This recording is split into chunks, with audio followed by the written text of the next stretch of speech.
Ladies and gentlemen, back at it again. Big Four boys. We're on episode 6, folks. We keep cooking. Well-oiled machine. We're gonna keep going, keep putting out eps. It's too easy. Yeah, it is too easy. Alex here looking good.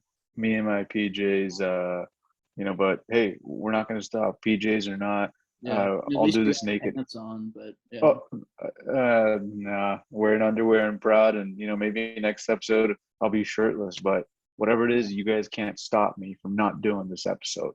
Mhm. We're putting out that content. We've got an exciting one today, a couple different topics. We're recording this one a little late just for the folks at home, give them the update. Alec here had a nice little slumber, took a little snooze. You wanna tell the folks this episode's gonna come out the same time it always does, but we might as well just, embarrass you for a sec. I mean, I was just, looking at my phone. I was lying down for a second, and then next thing I know, I'm just falling asleep. I wake up to text from Alex. It's like our normal recording time. He's like, Brody, what's going on? I was, bro, I lied down for 2 seconds, and 2 hours later, I'm up. Uh, to be honest, as you guys know, I'm in law school now, so I had an 8 a.m. today, so I had to wake up at around 6 a.m.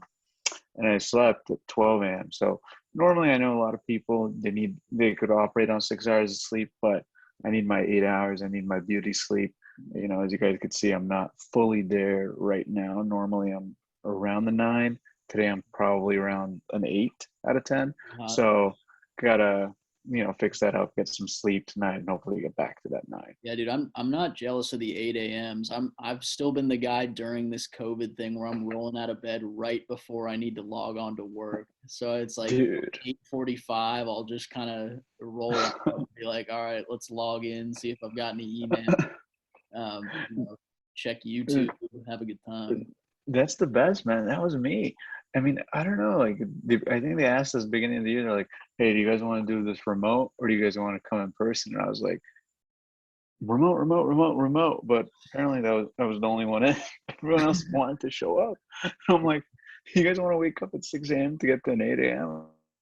I don't know, but apparently, there's some folks that don't really want to meet up in person. I mean, I get this. I see some part of it, but for 8 a.m., man, I need that remote. Dude, it's so funny. I feel like, and I was talking to one of my friends about this the other night, where I think everyone just with COVID, people are dying to be back in person. And now that it's come to the chance where you can actually be in person, so many people are going, actually, let me just stay at home. People just want to be comfortable. And it's this weird mix where if you can push through the getting up early, it does feel so much better to actually go to an office or It like does. to a class. You feel like Yeah. a normal person. You feel like you're doing a normal routine, whereas I'm just rolling over. I've got my PJs with cum stains, and I'm just Oh, sitting on my man. fucking chair. And Stop making us jealous here, man. Stop yeah, making us jealous. Jeez, that's amazing. it is fun, but I feel like there's got to be a balance. I think some sort of hybrid work day, same with classes, where like maybe a couple times a week you're in person, and then the other Yeah, you get to be on browsers while logged in. that would be perfect. Days that we got 8 a.m.s, I think, should be remote days, and then every other day should be fine, is regular. You know what I mean? Hmm. If if you have any free time, brother, maybe you should consider running my law school, because that's the type of leadership we need, Hmm. Yeah, honestly. yeah. No, I could be the dean at least for a day. Per- I mean, you'd be doing a better job, but anyways, Yeah. um, Nice. So yeah, we kind of went off there, but I've got a couple topics. Speaking of um, being shitty, I guess Ben Simmons is the first thing that we're gonna discuss here. Homeboy said he wants out of Philly, according to reports. I don't know what to believe. Like honestly, half these Twitter accounts are just bro, this is oh, all fucking Rich Paul. I hate that guy. oh I know there's like all these Rich Paul stands or whatever. I can't stand that guy. yeah. By the way, I love what Nerlens Noel's doing. Did you see that? Sued him, yeah. Yeah, so Suing him because uh, he fucked him. He fucked him. yeah. Yeah, he had a 74 year, $70 million deal from the Mavs, and this guy, this agent tells him, "Nah, don't take it. I'll get you 4 years, 100 or something." Um, And then we all know how that ended up. He turned it down, took a $3 million salary, and then the next year, no one wanted him, and he got another $3 million salary. And Mhm. then after that, he got a $5 million salary, and then another $5 million salary. But whatever it was completely short of the 70 million he would have Yeah. made. Yes, I don't know enough about what he could sue him for if that's actually a winnable case to argue that, oh well, I was led astray and I can actually I'm rooting get for him, man. money. I don't Yeah. probably not. I mean, he's saying like he didn't do his fiduciary duty or whatever, and I mean, I don't know. Maybe Rich Paul settles because Rich Paul is making bank, right? It's a good You Um, brought up a good point about Rich Paul. I'm not a huge fan of him either. I feel like he gets so much credit, but I think without LeBron, he would be nobody. I mean, he just being oh my attached to God, that guy, that's what gets you the brand name. Clutch Sports is basically LeBron, right? I can't believe he's gotten all. Yeah, exactly. He's all gotten all these stars to sign with him, and it's just pretty much anyone right now who wants to play in LA. I think like all those vets. They're like, hey, we'll sign with you, and then get us on the Lakers or whatever. And then it's like his type of agent like is very aggressive. He's always demanding trades and stuff like that. It's like completely at the players' will. I mean, because Ben Simmons has what, 4 more years on his deal, 5 more years on his deal. Yeah, I'm not sure what that is. It's It, fat. it it's like 5 more years on his deal, and it's unheard of for a player with 5 more years on his deal, pretty much asking for a trade. And like right now, they're doing what they can to get him traded out of there. But in reality, it's kind of like a fake bluff. If I'm the 76ers, I'm like, all right, if you don't want to miss the training camp, fine. If you want to miss regular seasons games and get fined, fine. Right? It's because at the end of the day, the teams themselves have rights, and if Ben Simmons actually doesn't attend these games or misses or on purpose plays poorly, that's just all going to come back on him, and it's just going to look really bad on him. Mhm. Um, What are your look, thoughts if on I'm Yeah, what are your thoughts on Embiid saying publicly that he doesn't want Simmons traded? It felt like at the end of those playoffs, there were a lot of maybe not subtweets, but subliminals where I Embiid, think he had to say that. yeah. Mhm. I mean, I think he had to say that. And then he also threw shade at him. He's like, hey, I love the haters, but not all people are like me or whatever. Like, I don't know. That was kind of like a subtle shade, maybe not full shade, but he was backing his boy up. Um, honestly, I don't think they're a good fit, or maybe they are a good fit, but they haven't been coached properly together. It's just it's just I don't know, man. It's like Embiid isn't that great of a shooter. Embiid needs to be in the paint. Simmons needs to be in the paint, and then like to it's just the team is poorly constructed, if you ask me. Mhm. I mean, I think maybe it is right that Simmons should go somewhere else, maybe like actually a shitty team where he could do well. Um, or I just, the Doc Rivers, I don't think and they kept the other guy for like 5 years. Who was the other coach before Doc? Do you remember? Brett Brown, was that Yeah. That guy was just Brady? awful. Like I can't believe they kept him for like whatever it was. Like that guy should have been fired like 2 years before he was. Hmm. Because he didn't do anything different. Every year he's like, "Now let's just do the same thing. Let's just do the same thing. Let's just do." It was like, "Yeah, come on." At least Doc Rivers, when he came in, he got Joel Embiid to like a MVP type of year. I don't know if that's his credit or that's Joel Embiid's, Hmm. but there needs to. I don't know. I would imagine they need to come up with a new way where it's just Ben Simmons, Joel Embiid, and then three-point shooters. That's it. Three excellent shooters. I think Seth Curry is that. I don't think Tobias Harris is an excellent shooter, and I forget who their fifth guy is. But I'm guessing he's not that ideal of a shooter. Yeah. Yeah, I'm not sure who it is, but it feels like such a bag fumble for them where they had all those first round picks. They had Fultz at one moment. And now they're just in a position where they could lose this second biggest star. I mean, it's By the way, imagine if they didn't make the trade for Fultz and they kept their third pick at Tatum, oh and now they'd have Simmons, Tatum, and Embiid.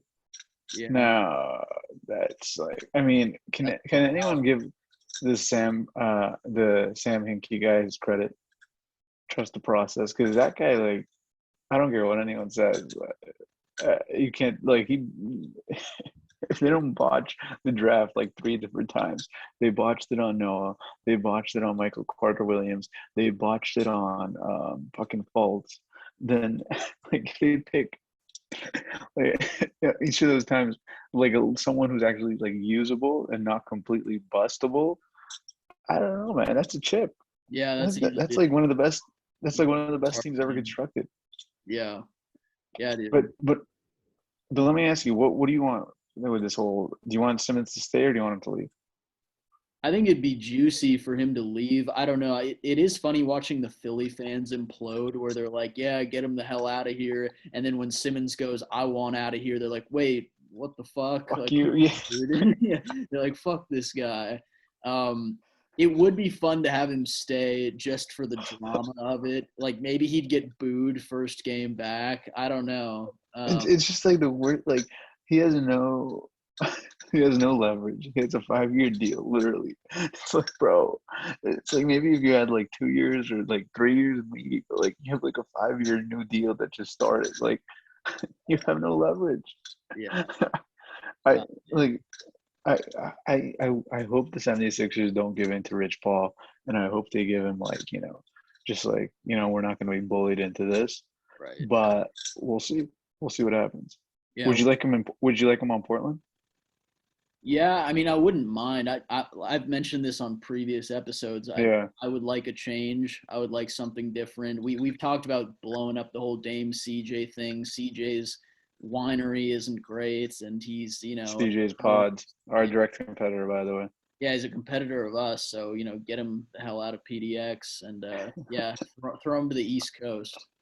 That's what I'm thinking. Yeah, we did talk about this. I think we said CJ for bench straight up, and you said you'd do that, right? Or Yeah, I would do that yeah, I think you got to do it just to change it up. just to I don't change. know if it makes you better. I don't know if it makes you worse, but Hmm. Yeah, it I mean, changes you we up. could talk hypotheticals all the day, all day, but it's hard. Like, who brings the ball up in that sitch? I feel like Dame would still, want the ball, and then Ben Simmons is just kind of a, jerking off. Facilitator. Yeah, I think Ben Simmons is probably ideal at like the power forward. yeah, Like he should be your Lamar Odom. yeah. Oh, that's right. Yeah, can He handle shouldn't be. boy. He Yeah. He shouldn't be your point. He could be. He should be your power forward. Should have like a 2 guard who could shoot, 3 guard who could shoot. Nurkic, I think, is fine. I think he's like a mid-range capable guy, right? He's capable. I mean, he's pretty rough. The touch isn't insane. He's better in the paint. He's not a mid-range guy. I thought all these white big guys could shoot at least. That's just Dirk. I mean, I don't know if anyone else. Hey man, for Porzingis, that's another white big guy. Yeah, well, you've been spoiled with the Mavs. All right, Brody. We talked NBA. Let's flip over Oh to man, I was enjoying that. yeah, So, that was good. We could go longer if you want. That's what she said. no, no, no, no. Let's go on to the next topic. What were we Yeah, talking about? yeah. Well, so Cam Newton, he got dropped by the Pats. Are you surprised by the move? I didn't see it coming. I had no idea. I didn't either. There were I clips of didn't either. Cam. There were clips of Cam on the sidelines a couple days ago, high fiving Mac Jones during preseason. Spirits were high. He was cheery. He was looking cute, and yeah, they just dropped him. A couple tweets from Ian Rappaport, the NFL's Woj, and yeah, they dumped him. Um, I did not see that happening, but I watched the few Patriots games last season. I'm not saying I watched any of the preseason games, but from what I remember, this guy was just god awful. He couldn't make a pass if his life depended on it, and then his legs had kind of worn out, because he's not a young man. So once his kind of like that running game is kind of finished, his passing game was almost never there, right? He only had like 1 year where it was kind of like good, but Yeah, I mean, he couldn't throw a pass if his life depended on it. Mhm. So I'm not shocked. I thought they'd keep him maybe for like mentorship purposes, or maybe as like a backup or something. But maybe I think Bill Belichick's like, hey, he's better without, it's better without him in the locker room. Maybe he's going to be poisonous to this guy. Because Cam Newton is pretty dramatic. He's pretty, uh, he's one of those guys who may not be like a locker room guy, but he may be. I don't know. But I could see that's the reason why he did it. But yeah, it was a total shocker for me. I could totally see him being bitter too. There was a clip of him on a podcast back in February with Brandon Marshall and some other, bum. Mhm. And no, Brandon Marshall was all right. Uh, Another one of our competitors. yeah, yeah. Man, it's He like was on anyone with a fucking mic has a pod. right, right. Yeah, even these two idiots. But Cam, this was back in February. Cam was, and he had a top hat on during this interview. He looked ridiculous, but he was saying, "There's not 32 QBs better than me. I should be in a starting role." I think essentially was what he was saying, and now he's just not even on a roster. So I could see him being bitter. I'm sure he felt that he deserved the starting spot, and so maybe it was one of those Is he things blind? maybe it was one of those things where it's like the idea of breaking up with a girl and being like, oh, we could be friends. It's like, no, let's cut this off completely. Whereas Belichick's like, yeah, you're not going to start, so let's cut this off completely because I don't want you, In strolling the around. locker room, Yeah. yeah, trying to push Mac Jones, during, I got you. Hmm. Yeah. Yeah, who's their backup now? They gotta have some sort of backup. Stidham? Do they still have Stidham? Oh yeah, they have Jared Stidham. Yeah, you're right. Yeah, Stardom or Stidham is what they made the pun at. yeah. STD. I don't know. That's interesting. By the way, I think Vegas has them under over 9 wins. What do you see them winning over 9 games? Their over under is at 9. That's a good number because I would probably it's around that. I would maybe give them 10. Maybe I'll do over just to be. Keep in mind, there's one extra game this season. Oh, okay. I'll give them 10. Yeah, I'll say over. 10. Yeah. You think so? You think this Mac Jones kid's for real? What did they finish last year? The Patriots. What was their record? I think they won like 7, maybe 6 games. Hmm. Okay. Yeah. I mean, I'll give him the benefit. I don't think Belichick has two bad seasons in a row. He's too grumpy for that. He eats too many pretzels to. But I mean, if he doesn't, I mean, it's not on him if his QB is just garbage. Like Cam Newton was garbage. Yeah. Cam Newton was garbage last year. If he had Tannehill, I think that's a playoff team. Not Tannehill. Sorry, who's that other guy who always goes on 1 year deals? Fitzpatrick. Fitzpatrick, yeah.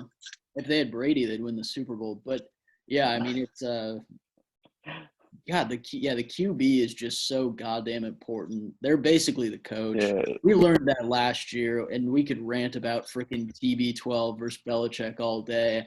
I honestly thought, if you would ask me last year, I definitely thought the Pats would have had the better season, especially after Week 1. I think when Tampa Bay just got killed by the Saints, and I think the oh yeah. Patriots won their game 1, I'm pretty sure, and everyone was just like, man, Belichick is just doing so much better. Brady's getting killed with this breakup, and it turned around real quick. I think Tampa Bay, like everyone knew they had a great offense, like because they just have like so many skilled position players. But then their defense was actually the one that stole the show. Oh I yeah. think their defense won the Super Bowl for them when Oh, they, basically shut down Pat Mahomes and the KC Chiefs. mm-hmm. I Yeah. mean, the defense doesn't get enough credit because that team was, offense, Rob Gronkowski, Tom Brady, whoever there. I think they have like, what's that wide receiver's name? I forget. But, Mike uh, Evans. yeah, Mike Evans. Everyone was Stopped talking about the offense, but the defense was the real showstopper. Yeah. And by the way, they brought everyone back. So this is going to be interesting to see if that works because I don't think that works in the NFL if you bring everyone back. It's not like the NBA where it's like run it back. It's like, Mhm. nah, these guys all have mileage now. And it's like they Yeah. played like 20 games last year. I don't know. We'll see. It's too many You- moving parts. are you gonna win anything this year? The Hawks? Um, yeah, dude, I don't even know what their schedule's looking like. Russell Wilson's probably gonna have another kid, so he'll be just distracted by all the sideline shit. He's gonna thank God after every pass. Hardest I- team taking. If I were to bet on any team, it would be the Bucks again. Even though they did just win, I mean, I'm putting Bucks It's on. not. It's not the NBA, brother. It's not the NBA. I'll put money with you right now. That ain't the Bucks. It's just so hard to repeat. Well, who would you put to win it all? See, It's that's a just, tough, I but mean, yeah, I mean, you don't know, but if I were to make a safe bet, they've got the firepower. They were chasing around Mahomes like they were Michael Jackson chasing a kid. Like they were just all over him in that Super Bowl. I think you got to put Buffalo up there, Okay. and then you got to put the Rams. See, this is where the uneducation or the bad football education comes into play, where I haven't even kept up with what do we got? Who do the Rams have? I mean, Jared Goff was a bum last year. They got rid of him, and it's funny. They got this QB, Matt Stafford. I don't know if you've heard of him. Oh yeah, that's right. See, this is where but this all happened like 6 months ago. I was jerking off somewhere. But what's funny is, I mean, when the deal was done, basically the coach was just like cutting Jared Goff and saying like how shitty he was, and like praising this Matt Stafford guy. I mean, Matt Stafford, I think is an okay QB, but he's never like won anything. I think he's like won maybe 2 playoff games. Yeah, not Um, good. Yeah. yeah, but I mean, the amount of praise he's gotten from the front office, it's like he's the next. Uh, he's better than Tom Brady. So we're just very interested to see if it actually pans out. They've kept on saying he was in a bad situation in Detroit, and that guy has like the world's amount of pressure because it's like, oh, I'm 32, but it's not my fault. It was Detroit's fault the entire time. I don't know, Yeah, he's and got yeah. everyone's talking themselves into that he's like a top 5 QB. What is that? Is that from you? Sorry, yeah, I'm getting all these texts. Man, this dude keeps fucking Jeez. texting. Is it just buzzing? Can No, you hear it buzzing? it's buzzing in my ear, bro. Yeah, Oh, it's buzzing in my ear. I'm gonna fuck up the audio for the fans too. Oh, hopefully it doesn't. I don't know how that works. I feel like I've gotten texts on episodes before, and it hasn't been. God damn it! This Uh, fucking landlord shooting us texts at 10 p.m. Um, it was just how desperate is this guy? nude pics. It's not even freaking Oh, stuff. you think that'll convince you to rent the apartment? Yeah, I mean it's enough incentive. So we'll probably take that. Tell me where to stop. Tell me where to stop. Oh, for length, it's gonna go off the screen. There you All go. right, that's off the screen, folks. Yeah. Folks, and my computer screen's about 13 inches. So Oh yeah. wow. Yeah, he's got a Mandingo. Yeah, big boy. Um, God bless, brother. Okay, yeah, you got to take that deal. yeah, I'm yeah. guessing you guys have weekly visits in it. Oh yeah, we'll chill there and get fucked. Um, casting couch position.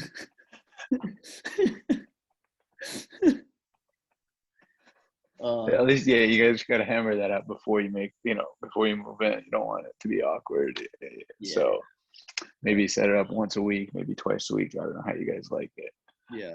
Luckily, I haven't said his name on this pod yet. I mean, there's I millions. thought you did. Oh, Did did I? you say you're Mandingo? Yeah, Mandingo. Yeah, Yeah, is that your landlord? yeah, that's him. Big black.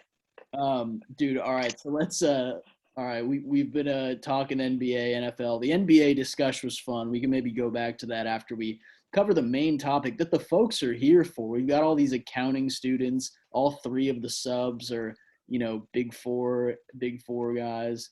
Kisses to you. Join that Patreon that doesn't exist yet. But so, what are we covering today, Alec? What is our topic? We're doing recruiting. I think we've talked a lot about um, how to get these gigs or so on and so forth, or what to expect when you're at these events and stuff, but we never talked about the actual recruiting events that happen before these events where the magic happens. To be honest, recruiting events start as soon as high school, senior year of high school. Yeah, believe it or not, a lot of these accounting firms start recruiting from high school, which to me is kind of crazy. If you go to countries like Australia, I think it's like I think you already have your set up in high school, which is weird. But thank God we're not in Australia. We love our Australian subs, all zero of you. But anyways, for our folks in America, um, I think that recruiting events for me in my college, they started freshman year, um, during the spring semester or winter quarter. Again, that was kind of weird.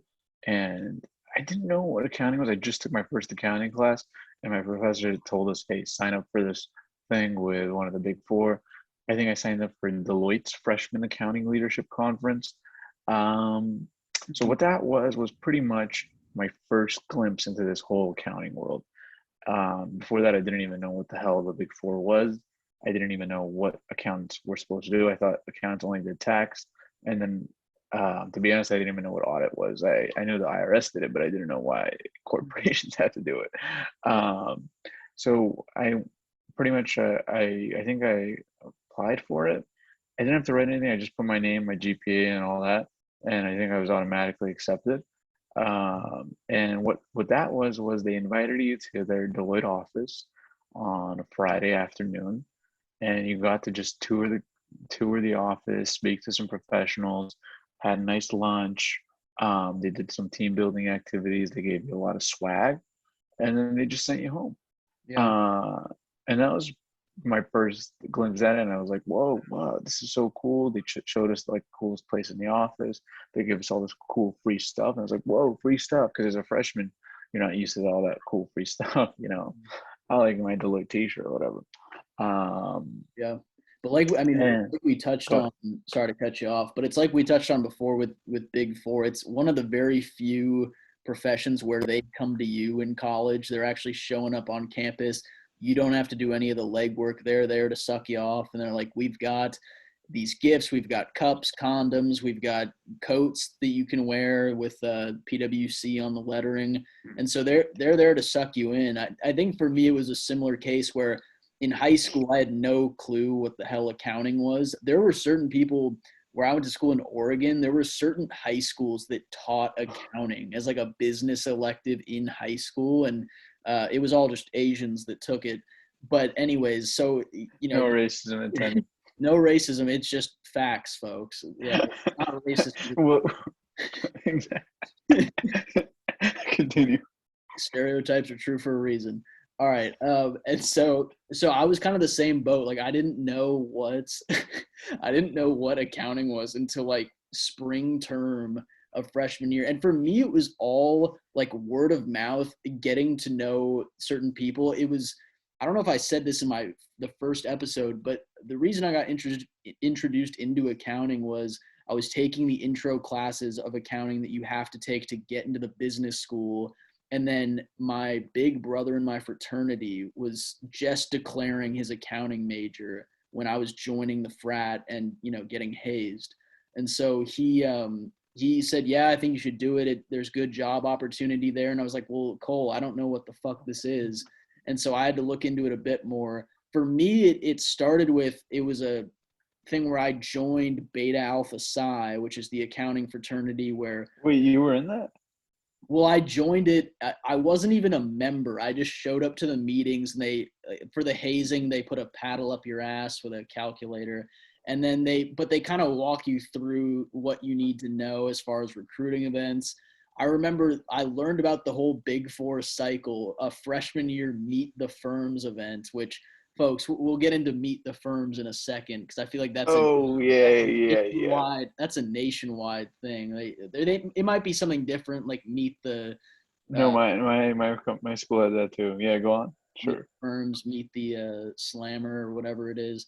But so yeah, I went to Beta Alpha Psi. I went to a couple meetings, snuck in without paying, and then they said, all right, we've got our Meet the Firms in May. I showed up to that just as a clueless freshman, ended up just talking to whoever I could, ended up talking to a PWC recruiter. She was the nicest lady ever, nice tits. And she was like, so here's what you're going to do. And basically drew me out my path for getting the summer leadership, how that leads to an internship, how that eventually leads to a job. So Carrie, if you're watching, appreciate you for the mentorship and all of that. I uh, believe those yeah, nice comments you made. yeah, well, oh, that was a different gash. But anyways, so it was, yeah, for me, it was like a whole thing.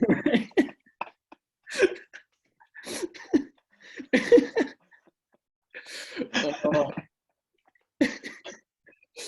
uh, oh, God.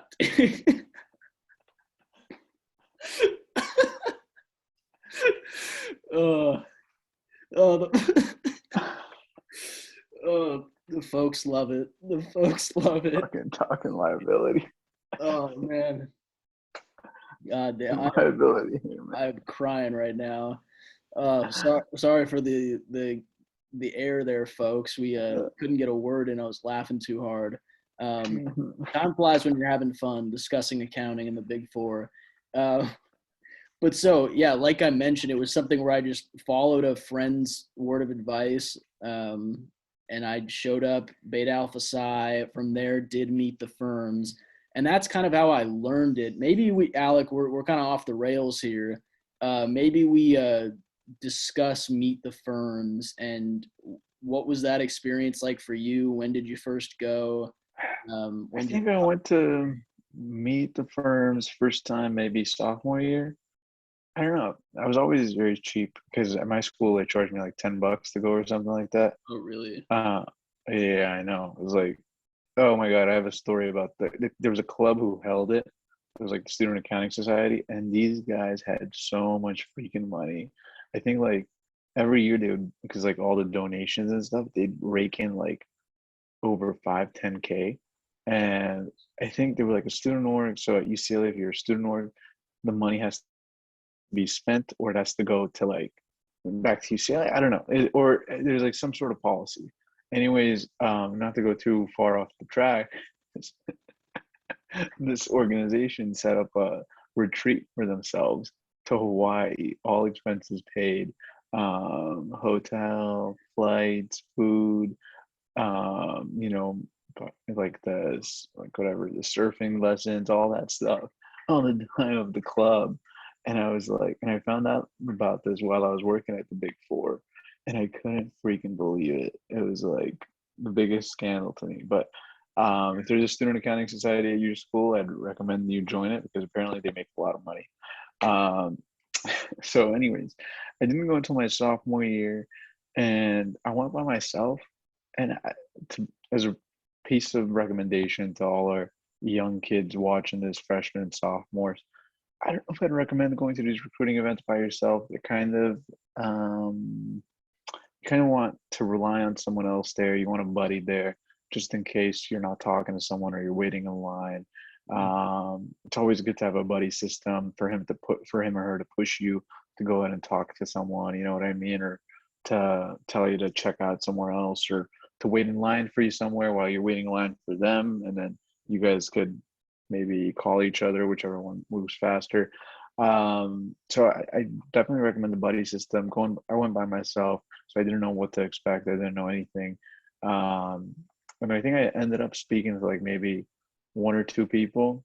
Mm. Um, I didn't know what to get out of it, to be honest.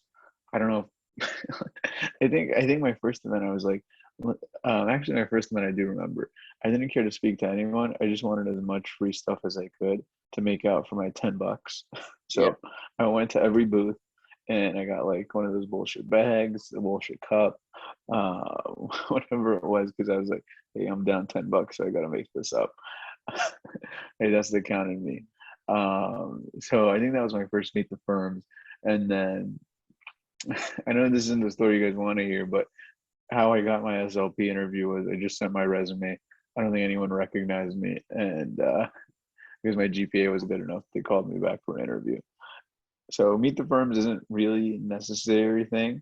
I think it's very necessary. My friend who had a GPA less than 3.0, it was very necessary for him. And he had to do a lot of FaceTiming, a lot of talking, a lot of wheeling and dealing, a lot of face recognition to get his foot in the door. But as we talked about, I think in a few episodes before, if your GPA is above 3.5, you're almost guaranteed a call back for an interview for an SLP or an internship. Mhm. So it's just in those situations where you're maybe less than a 3.5 or like definitely less than a 3.0, you want to go to these events, you want to get some FaceTime in. Um, Yeah. yeah, this is especially true for audit and tax. If you want to do something specialized like advisory or uh, due diligence or something like that, then definitely you got to go to these events then. Mhm. But audit and tax, it's not as difficult as, hey, I need to network, if that makes sense. What Mhm. are your thoughts? Yeah, well, I'm fascinated with your buddy getting in with under a 3.0. He was blowing someone, but I think that um, He it, did. it's so funny you brought up some of those, yeah, just like the details of going to a meet the firms where, yeah, dude, I just remember it being so awkward at times because there's so few employees and so many kids trying to meet these employees. The ratio, it's comparable to, I don't know if this is going to help kids listening, but it's How very, long is the line? oh, keep going. You're off the Comparable to your landlord? close to the land, well, maybe a little bit smaller than Mandingo, but dude, it's comparable to a fraternity rush. It feels the exact same where it's like there's so few members and then there's way too many people trying to get their foot into the door to the point where you've got, how wild is that you're waiting in line to talk to people? Like I know. that blows my mind that it's like so bad that, and you got to feel bad for some of the employees. They're like, God, when I get out of this fucking meaningless conversation with this kid, there's just another dude waiting to ask me more questions. And exactly, it is completely meaningless, some of these conversations, because it's like freshman and sophomore. I mean, we love your questions, but I think at the end of the day, like I said, for audit or tax, I went to one of these recruiting events as a senior for Ernst and Young, and I'll tell you what they told us. Um, Pretty much, like they just said, be nice as possible, give everyone as much information, but it's not like we have any power in deciding who gets hired or not. They Right. did tell us, oh, if there's someone who really, really stands out, um, you know, send us their name. But at the end of the day, the person who stands out and the person who doesn't even show up is going to get the offer, and they're going to get the same money, Yeah. right? So I don't know if it's a big difference. I think it's definitely really cool to go to these events though, to check it out, get the swag. I mean, um, just, see how it is, right? And because you might not even think Big Four is for you, right? Don't go if you're already set, like I want to do Big Four or whatever. Like go and say, hey, I want to see which Big Four, or maybe I don't want to do Big Four, maybe I want to do mid tier, if go for those types of purposes. But if you're already set and like saying, hey, PwC is my thing, it I don't know if it's more of a just like I guess an experience for you. But Mhm. and you could ask them, hey, like what should I expect if my GPA is this or that or the other. But I think if you have a GPA above 3.5, you're really golden, Mhm. and you don't really have to spend a lot of time networking. Right. And that's my advice. Do you agree, or Yeah. I don't know, that's how it was with me. Yeah, I agree. And I think you brought up a good point too, where there's so many employees there networking, kind of meaningless networking that you really don't need to talk to. I feel like if there's anyone you want to get FaceTime with, it's the recruiter. It's Yes, the absolutely. actual campus Yes. recruiter, which, dude, it's funny because at Oregon, it's such smaller firms. I mean, just the Portland offices are tiny compared to an LA or New York, where the recruiter knew every person at the events. Ah, The recruiter knew every kid who was applying. So it was almost essential for you to show up because they could tell whether or not you were going to the event. okay. Whereas for you, like at USC, like the I'll say her initials, AN, one of the PWC recruiters. Don't make a comment on her body though. Yeah, she's very uh No, no. no. We'll bleep that. Our editor, who we pay a lot, will edit that. But yeah, so sexy AN, she like she didn't know anyone because it's so many kids applying for one of the big four LA firms. Um, and so yeah, at a bigger firm, they're not going to really know who you are. So you're right. If you're going to a bigger school, it really does come back down to GPA. For me at a smaller school, definitely get your face in front of a recruiter because they'll know everybody who's applying. Yeah, that's a good point. Yeah, my school was huge, and like I think the recruiter will uh, maybe they had us and they had USC and they maybe had CSUN. So for sure, they no way they knew what was going on because I think they at least had like over 100 interns just for audit. So I don't. Yeah, you for that one is more GPA for smaller schools, not like technically target schools, right? Definitely get your face in there, because I do hear like if there's any CSUN folks listening, because I knew a lot of CSUN colleagues. For them, it was very difficult to get to the Big Four. Not as easy, I guess, as my path at UCLA. So for the CSUN folks, from what I heard, is I think it was a little more. They had to spend a little more time networking to get their foot in the door, and that may be true. And I was just privileged and lucky that hey, I didn't have to do any of that because I'm really not even that good at it. But um, just don't overthink the networking things.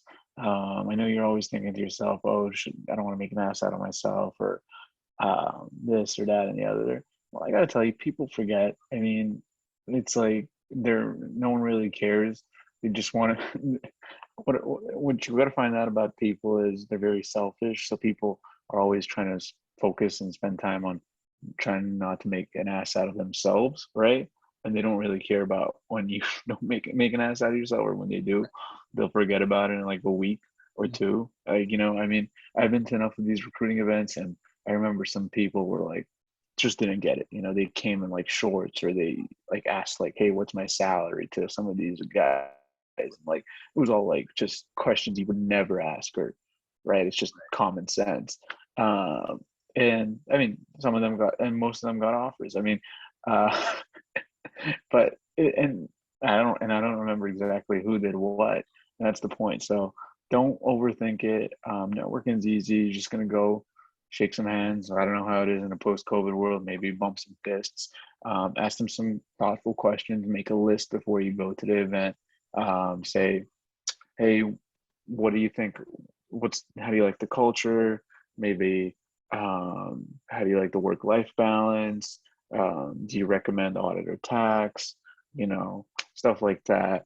And just some thoughtful questions. And maybe you could ask the same to different people and get their answers, or you could have different questions for different people. But that's my thoughts on it. So it all depends. And I know it's not the answer that people want to hear. Right. Yeah, and I think you touched on something there too, just with the actual conversations you have. If you do talk with a recruiter, talk with a senior, it's important when you come to these events. I mean, don't wear shorts, maybe a Speedo if you're ambitious, but yeah, you got to look professional. And then when you're actually talking with a senior or a manager or someone, have a couple of questions prepared when you get up there to talk. But remember, at the end of the day, they're just human beings, and try to just have a human conversation. I know that sounds hard at times, because what I would do when there were moments where I was maybe nervous to meet a partner or something, I would have a question ready, ask them, kind of half listen to their response, because I'm like so nervous about, all right, what am I going to ask them next? Like, I just got to think of the next question while they're talking to me. Like, I think that they can pick up on that, and it's better to just be in the moment and maybe try and ask a follow-up to their response, because I've seen certain people who will just like fire off question after Yeah, question yeah, that's a good to point. Yeah. the employee where the next question has nothing to do with what you were previously talking about. And Yeah. you do that and you're just going to come off as, I don't want to say like anti-social, but just you're not picking up on social cues if you're just all over the place with what you're asking. Get in the end of the conversation. Absolutely. Yeah. That's a big one. That's a very good piece of advice. Yeah, listen in and don't just go like a robot, because then they'll be like, this guy's not even listening to my answer. He just wants to get some questions off and to make, also be respectful, but don't be too respectful where you're like kissing, where it's clear like you're kissing ass. I I personally never cared for that. Mhm. I enjoy conversation. Again, I don't want you to be like, hey buddy, hey dude, it's our first time talking, like I'm the professional, you're just like a sophomore. Show your respect for sure, but don't like go in too much uh, like Mr. This, or you know what I mean? Like, oh, laugh at all my jokes excessively and say how great I am. Mhm. Maybe some people wanted that, but I don't know if I'd like it. Yeah. Yeah, I guess some people like to feel important, but if you want to feel important, Big Four is not for you because they'll make you feel like shit pretty quickly.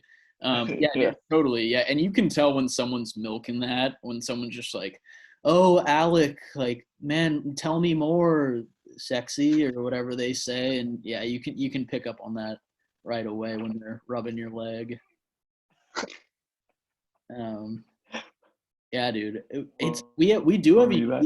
we do have a unique perspective being on both sides. We both got to do some recruiting once we were in the firm, and I just remember my throat being so sore from talking and other things. But yeah, dude, it is hard when you when you're just answering all these kids' questions. But the people that stand out are the ones where it's like, oh, this guy was just chill. This guy was just, someone that I would want to spend time with, not someone who's berating me with like, what's the culture? And then switches it to like, what was your bonus? Like, come on. I mean, let's Yeah, be, don't ask any salary questions, folks. Do yeah. not unless you've at least spoken to this guy like two. I mean, not even. I actually have a funny story. Some guy went to an interview at my old company, my Big Four. I won't say what position it was. And anyways, the partner was like, okay, it's a deadlock between this guy and another guy. Why don't you go and take him to lunch and with the manager and see if you guys could give me any insight, because I don't know which one to hire. Um, anyway, so the manager and I took this guy to lunch, very nice fancy lunch. Thank God the manager paid. And I think during the middle of the conversation, he got very familiar with us, like very buddy buddy. He was like laughing, cracking jokes You already, guys using drinking? Was there the alcohol? dude word. I think maybe like one beer. It was lunch, right? I don't know if they went crazy. It was like a lunch on like a Wednesday, right? He just finished his interview with the partner, and I guess the manager and I did a really good job of making it feel comfortable. Anyways, like towards the middle of the lunch, this is again the first time he's met us. He's like, "Hey, what salary are you guys making? And like, what should I expect to like? What should I ask for?" Like Hmm. again, and I think the manager went and reported that to the partner, and the partner did not end up giving the guy the offer. The Wow. manager was like, if this guy just one lunch in feels that comfortable to ask us that, Hmm. I mean, what would he do with the client, right? Yeah, Yeah. and like, Yeah. and the poor guy, I mean, he would have probably gotten the gig if he didn't ask us that question. He doesn't know that that's why he didn't get the gig. So maybe if he's listening to this, he'll, Yeah. Come on, sorry, Jay. brother. But but yeah, that's a true story. So make Well, sure can to I cut you off not. real quick with that? Do you think, just a hypothetical in that story, do you think if that dude said, if he left out the what are you guys making, if he was just like, do people typically negotiate their salary? Do you think that would have been over the line? No, Uh, I think that would have been reasonable. I think yeah. that would have been reasonable. But I think the way he phrased it, it was the first lunch. It was the first time Yeah. we met the guy. And what he just asked us how much we're making and how much he should ask for. I mean, I understand where he's coming from. He's like I don't want. He's like I don't want to get screwed, right? Uh, but he had to keep in mind that like we're not necessarily like his friends. I don't know. It was just a very troubled situation. Maybe if it was just me, he could ask, but not in front of the manager. I don't know. You know what I mean? It's probably not a good idea to do it. Mhm. Funny story related to that. It just reminded me. So I had this family friend who was doing risk assurance type stuff. It was like risk advisory in a Portland office for one of the big four. And he's a family friend, and he was doing an internship for one of them. And my dad hits me up and goes, Alex, this friend is like someone that he works with, their son. He's like, he wants to reach out to you and ask you a couple questions just about what it's like working full time. And so I'm like, yeah, give him my number. And so this dude texts me. His only question was, how do I negotiate salary with the internship offer? That was his only question. And I was polite about it. I wasn't like, God, you're an idiot. I just said, I was like, dude, to be honest, I would stay away from any salary type question when you're, haven't even gotten an offer yet. Wait, he was trying to negotiate the internship offer? I think that he was doing the internship and was Oh, getting a full-time offer and was asking about, I might have that backwards, but I think he was, either way, it was salary related when he didn't have a job yet. And so I just said, dude, stay away from that. You probably shouldn't raise any of those questions. And he goes, okay, understood.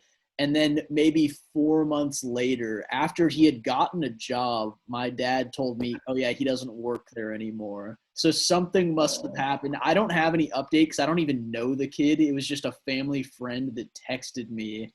But after like 4 months, he was done there. So I don't know if that goes hand in hand. Maybe he did something else, but we can't think that way, folks. We can't be asking about don't money or personal shit. don't negotiate before you get the offer. How's that sound? Is that reasonable? Or Yeah. yeah, don't negotiate before you get the offer. Don't even ask what it is before you get the offer. Once you get the offer, that's what it is. Unfortunately, if you're just starting out, you can't negotiate. That's set. If you're coming in as an experienced associate, there's more leeway, but wait until you get the offer and then you can go ahead and negotiate. That's my advice on it. Right.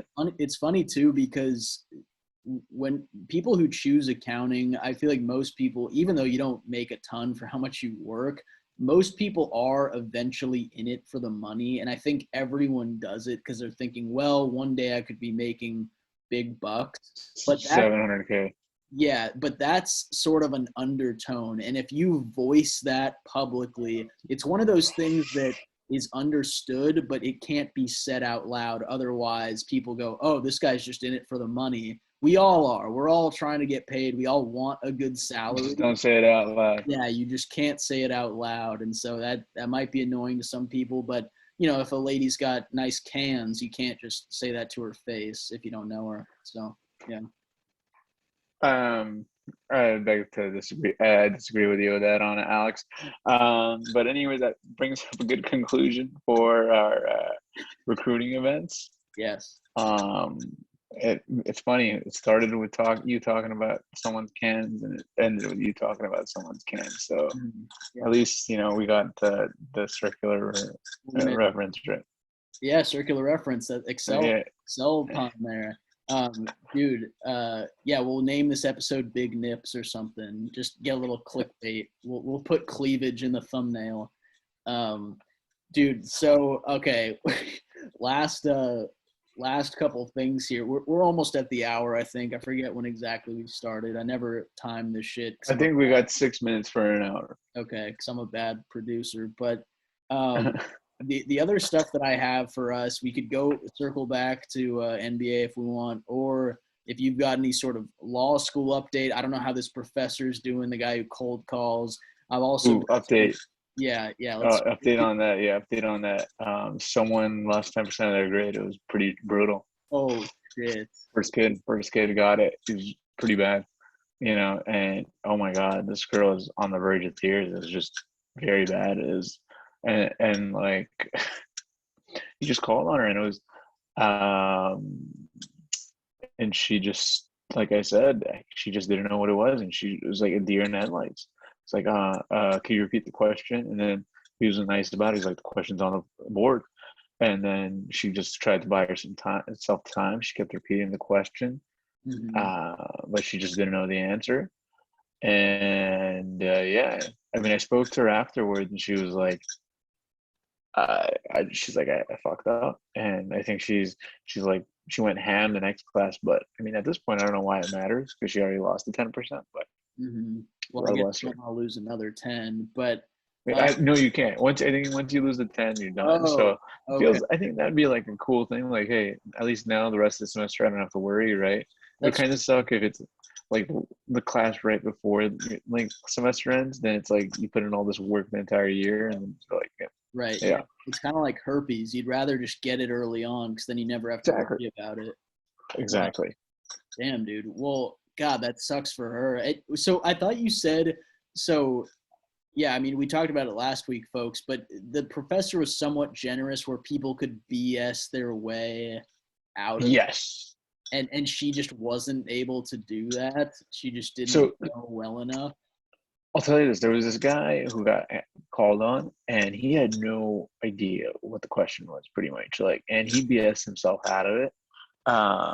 And like his answer was complete bullshit. And the professor knew his answer was complete bullshit, and he kept on going back and forth with him. So this is the type of professor that when he asks you a question, it's not it. He goes back and forth with you. He'll ask you another question about your answer, and then ask you another question, like basically to see if you'll either change your ground, or and then he'll try to call on someone else in the class, and he'll have you two arguing. um, but yeah, this guy bullshitted a completely wrong answer. um, and he just stood his ground. Yeah. But I think at the end of it, he changed his mind to what when after the professor questioned him. But yeah, he's still, I think he still has his 10%. But yeah, this girl, the question he asked him her was more of like a black and white question. It was like what was on page 55 of the reading. So she couldn't really. Well, yeah, it was kind of like it was like one of those questions where you can't bullshit. It was like you need to know Uh, yeah. it. Yeah. Damn, dude. I'm getting secondhand embarrassment for the gal. I feel bad. I mean, it's fine for her. I don't think anyone cares, but it's only like the 10%, which sucks. But yeah, Mhm. there Yeah. was this other kid who got cold called today, and I swear to God, he was gonna have a heart attack. It was just so bad. You were shitting He, yourself. Yeah. oh my God, he was like, the answer in Vosberg, and I was just like, oh my God, I was getting anxiety listening to him, and Yeah. I was like, just please give this guy a break. Like, let him. He doesn't need to answer. But he got through it before the little dude, and God bless him. He's okay. He pulled through and got the answer right, even though he was I mean, I don't know if he didn't get it right, but he said something, and it was okay. The professor was like, this guy's gonna have a heart attack by saying it. And it's like, no, I'm not. I'm all not. right. Well, dude, I'm gonna tune in every week and ask about this goddamn professor because this shit sounds so. I'm picturing the room and I'm picturing one of the lecture halls that I was in at Oregon, which I know it obviously looks nothing like, but I can just picture the scene, and I would be if I was there, I'd be sitting in my chair the whole time, just like fuck, fuck. Yeah, it's brutal. It's How brutal. long? How long is the class? Hour and 50. Hour and 50. God, and the And whole time you're just prepared. yeah, today I also asked, like, I raised my hand during class, and he was like, then he went on like this big rant about like, hey, I don't want questions during class because it wastes my time. Go ahead and ask me like after class or during office hours, but I don't want it during class. He's like, I've timed everything so that I don't have time for these questions. I was like, all right, sorry, bro. Yeah, man. Yeah, you figure if you raise your hand, you can hopefully get out. I guess he has the algorithm thing, but you're right. Yeah. You figure if you volunteer, he won't cold call if you're Or no, typing you could no. burn some time. Like, if you ask him a question here and there, like, hey, you burn some time. He has to rush through the content. Then you can't cold call as many people. Dude, I should come visit LA within like the next week or two, and I should just run into that class and like cause a scene just so you guys can avoid some shit. We'd Dude, like to read easy, my man. We'd like to read. The only thing is, everything is seating chart, and it's like a small class. yeah.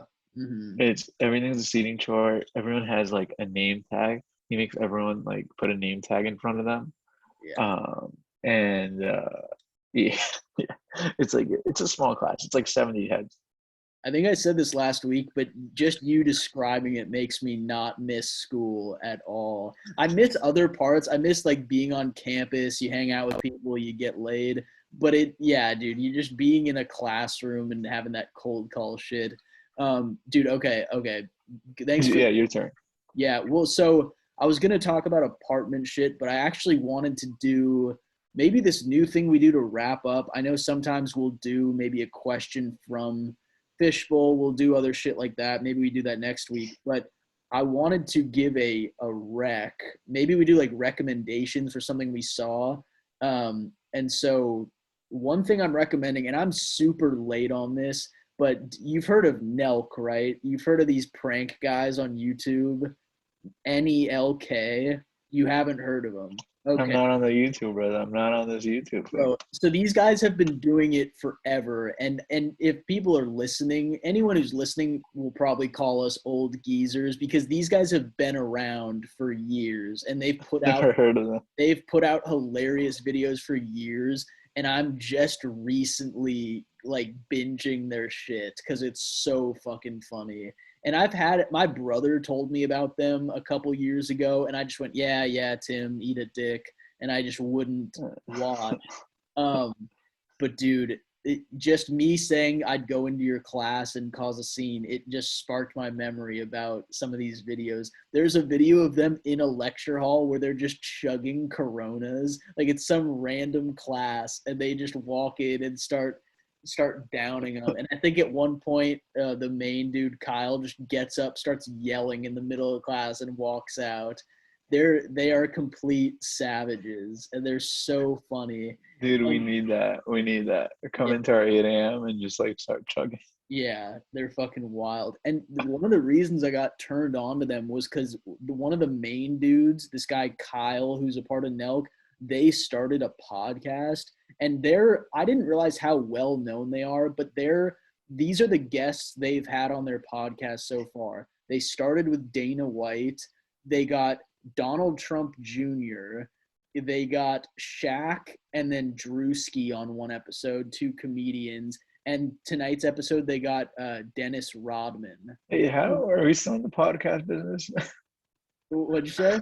How are we still in the podcast business Yeah, with these yeah. guys? Bro. These guys are gonna put everyone out of business. They're gonna be the Jesus. next Spotify deal. I predict that. The way that it's Oh my going, God. I feel like they're getting multi-million views on YouTube already. Jeez. They're like 5 episodes in. They're like us. They started when we did, but they've got some guests.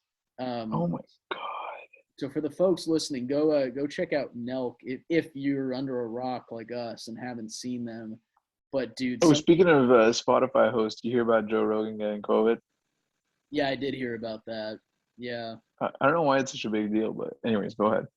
Um, no, but I was just saying for the folks who live under a rock like we do, go Oh yeah. and check out Nelk.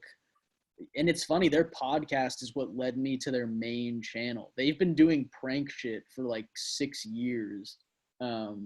But the podcast is what got me to notice them because they had some Are they funny? Have you listened to it? so there's this one, I'm getting too specific here. There's this one dude who's in their group. His name is Steve Will Do It, and he just will chug anything when they ask him to. He's just an animal. He's like 23 years old, and he's just a booze bag. There's one video of him drinking like 15 White Claws in one sitting. He just does all this crazy stuff. But they are pretty funny. They're really funny in the pranks. The podcasts, I think it's more serious from what I've seen. Oh my God, I'm looking at a picture of this Steven do it. Oh my God. Yeah. They're nuts, Uh, dude. he does not look like he's in the best condition. Whoa, man, this guy's a picture. Whoa, interesting. Big leagues. He does not look 23. This guy's 23. Yeah, I think he just turned that. Yeah. This guy looks like he's 60. Yeah. Oh, whoa. Apparently he's a big Trumpster. Yeah, there were photos of them with Trump. I mean, they He has got. his MAGA hat on. Oh, really? He's from Florida, so I mean, it's not a huge surprise. But yeah, dude. We won't make any comments on that. Yeah, we're down the middle, but we don't like guys with dementia. All right, folks. So on that note,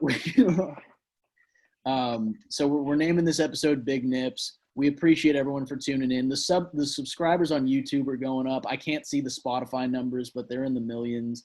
Yeah, we're gonna We're call going from it. 3 to 6 next week. That's our goal. 3 to 6. Yep, we're going up. We'll be huge once Alex subs as well. And yeah, appreciate everyone for tuning in. Shout out to all our accounting students, and appreciate it. All right.